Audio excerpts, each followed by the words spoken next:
Hi, my name's Andrew. Thank you for visiting my YouTube channel. In this video, we're going to review reaching out to venture capital contacts before you need the funds, or in other words, the most important 100 days in fundraising.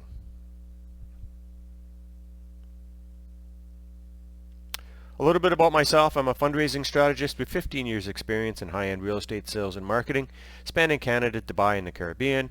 Over the past 2 years on Fiverr, I've assisted over 200 clients with startup fundraising, pitch deck refinement, investor outreach strategies, and custom investor databases. And I currently advise a New York investment firm affiliated with a $60 billion hedge fund, focusing on various sectors, especially real estate, with capital requirements for projects typically ranging up to $20 million and aiming for robust cash flow and growth. You can find out more about my profile by clicking the Fiverr link below.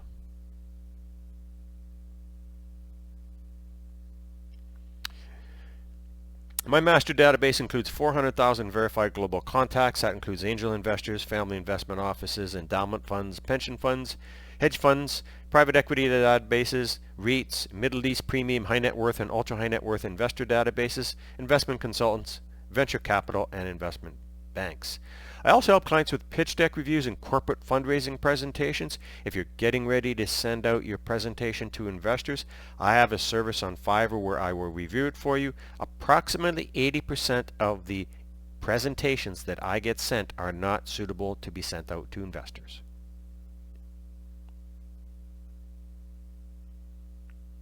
So this video highlights how founders should initiate contact with venture capital investors before they need the funds. So let's take a look at some key points. First of all, building relationships with venture capitals early. This means reaching out to venture capitals before the fundraising, and that's really crucial.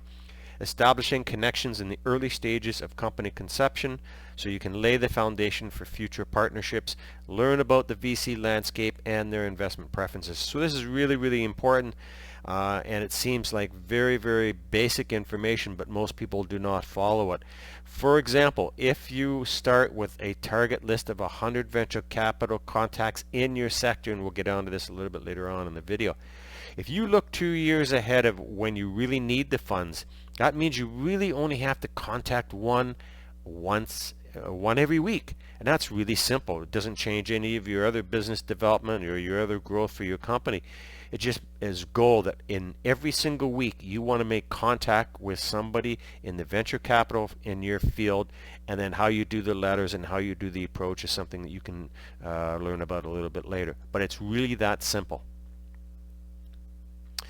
Now, finding the right venture capital contacts. So you have to identify VCs in your niche, research venture capitals aligned with your industry or your niche, seek those who share an interest in your business domain, look for VCs with a track record of supporting early stage startups, and explore networks and industry events to discover potential investors. If you've watched my previous videos, you know that I have a large amount of databases and they're all separated in niches, so most of that work is done for you.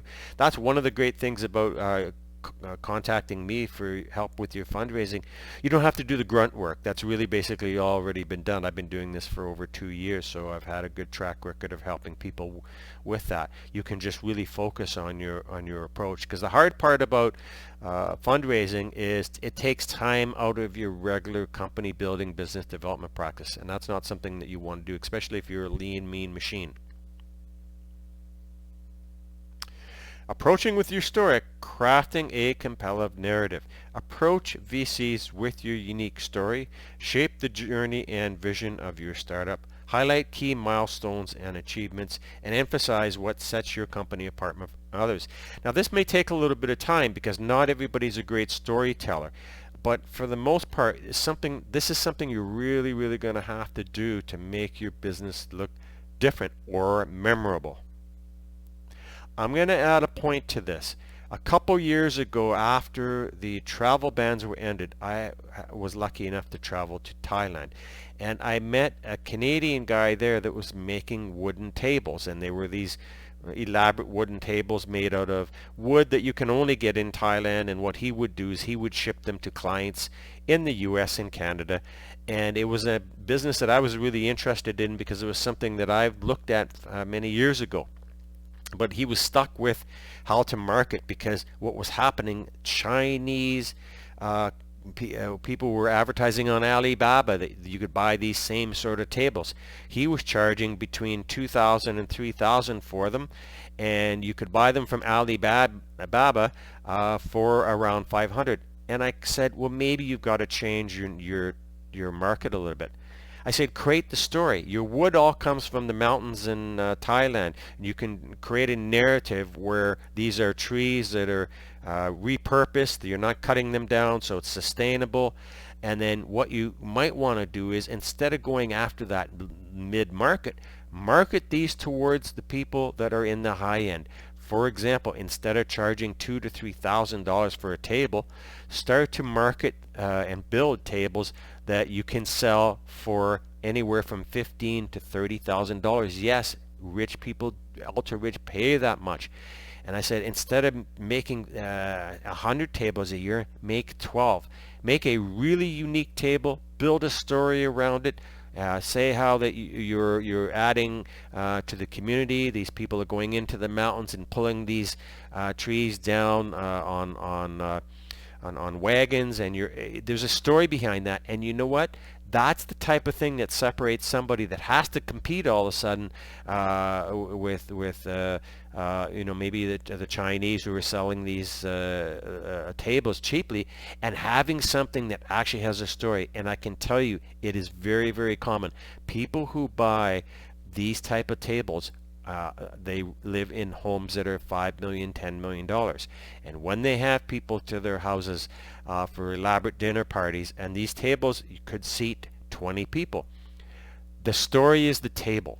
And that's what's really important to the person that owns the table. It's not just a nice table. Oh, I bought it off a guy in Canadian in Thailand who supports a community that brings these down from the mountains and pulls them out of the lakes. That's the key thing. And I've spent a little more time on the slide so that you can understand, no matter how plain Jane or vanilla your company is, there's got to be a story behind how you got there. Seeking advice and not funds. If you've watched previous videos of mine, you know I've said this 100 times. When you ask for funds, you'll get advice. But if you ask for advice, it will lead you to the funds, and that's really, really true. So ask for guidance, not capital. And that's why you do this in the early stages. If you go to somebody and say, listen, I'm not asking for money, I just want your advice, you're going to have their ear. So request advice on making your venture more fundable. Focus on building a human connection, not just transactions. Seek insights on potential challenges and how to overcome them, and be open to constructive feedback to improve your business model. And every successful salesperson, and I've been in sales and marketing for a long, long time, every single one of them knows that if you create a conversation and a relationship with someone where they're not holding their wallet in their pocket, the odds of you getting to that wallet is going to happen, and it's usually going to be very rewarding. Balancing fundraising and development. This is one of the key things. Parallel development and fundraising in business. Of course, if you're a small company, you're going to say, how am I going to do this? I've got to build a company. How am I going to fundraise at the same time? It's too early. There's 100 excuses that people will put out on the table. So you have to emphasize the importance of balancing the fundraising with business development. It's not about seeking validation. It's about relationship building. You are not going to these companies to have them seek validation whether your business is going to make it or not, because they don't know, and you don't want them to give them that idea that you don't know either. So basically what you're looking for is, you're going to somebody who has launched companies or invested in companies. Let's say it's AI, a very popular one. Get their advice, because they'll know a little bit. They're not going to tell you the secrets of companies they've invested in, but they'll give you information about what works. Why? Because they want you to come to them in 2 years with your business already. So remember that. Build those relationships early and develop a robust business plan alongside your fundraising strategy. I get approached by about 100 people a month with their pitch decks. Some people want just to show them to me, and some people, they want me to do pitch deck reviews, but sometimes they don't want to pay the money, so we never do it. But what happens is, I always say, can you send me your business plan too? 90% of them don't have a business plan. You have to have a business plan to build your pitch deck, and so keep that in mind, because it's also part of your story. And ensure your product or service aligns with the market needs. I get approached again by hundreds of people every month, and I'm shocked by how many people have this elaborate pitch deck, and I look at it and I go, but who needs this? It may seem like a good idea in your head, but if you've never been able to actually sell a single product or do any research that backs it up, you're wasting your time. Leveraging storytelling for success. So the power of storytelling and fundraising, and I've already kind of pointed that out with my example. Investors are drawn to the founder and the vision story. Remember, that is, investors invest in people and founders, and it's what they do the rest of the point of the way. Because they have to believe, number one, that this is something you believe in, and it's something you can carry through. So create a narrative that excites investors and positions your startup for future backing. Craft a compelling elevator pitch for quick and impactful communication. Use storytelling to build an emotional connection with potential investors. There's a really important point here, is nobody picks up a guitar at 20 years old and then starts selling records and sell out concerts by the time they're 25. No, they probably picked up a accordion or some other instrument when they were 6 years old. So remember that you have to build that story in the mind of people who may be wanting to invest in your company. Everybody has a story in them. The problem is they focus more on, oh, how am I going to get this great idea out to people, without thinking of the early part. Long-term relationship building. So we're coming to the close here. Your goal is unforgettable connections. So aim to establish lasting relationships with VCs. Your objective, be memorable. Even 3 years from now, strive to be the first on their list when serious capital raising begins. Target finding 20 key individuals who will eagerly anticipate your future fundraising investors. You saw my previous videos, you know I've got a database of 400,000 contacts. Who needs 400,000 contacts? Nobody needs 400,000 contacts. But what it shows, in those 400,000, there should be 100 that are the first target, and then 20 that say, hey, come back and see me in a couple of years when you're ready. And then you've got that contact name. You've already got a warm connection. It's no longer that, oh, we don't accept warm connections. You have to have a connection with somebody in our network. Start that off very, very, very early. By focusing on building meaningful connections with these 20 VCs, you're not just seeking funding, you're cultivating a network of supporters who believe in your vision and ready to back you when the time is right. Remember, the goal is not just to secure funds, but to create enduring partnerships that contribute to the long-term success of your venture. So lastly, the most important 100 days of your fundraising journey, strategic planning for the future. Allocate the first 100 days of your business wisely. Devote this time to reaching out to the VCs regularly. Remember, one contact a week for 2 years, and you've got your contacts already made. Establish a goal. Connect with at least one VC every few days. Build relationships, gradually emphasizing your business journey and vision. So you don't have to hire somebody to do this for you. Now, if you're a big company and you are ready to start fundraising and you're earning income, yes, either have somebody that's part of your team or bring somebody in from the outside. Don't outsource it. It never works good that way. They really want to hear from somebody in the company with their email address. Now, by dedicating the initial 100 days to proactive outreach, you're strategically investing in your future fundraising success. This approach allows you to cultivate relationships organically, making the fundraising process more seamless when the time comes.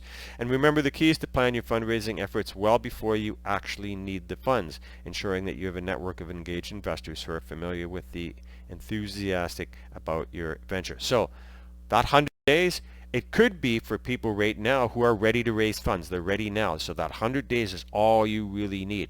I've got other resources on my Fiverr profile you can look at if you need to learn about how to write letters or how to approach venture capital contacts. It's really simple if you know the steps.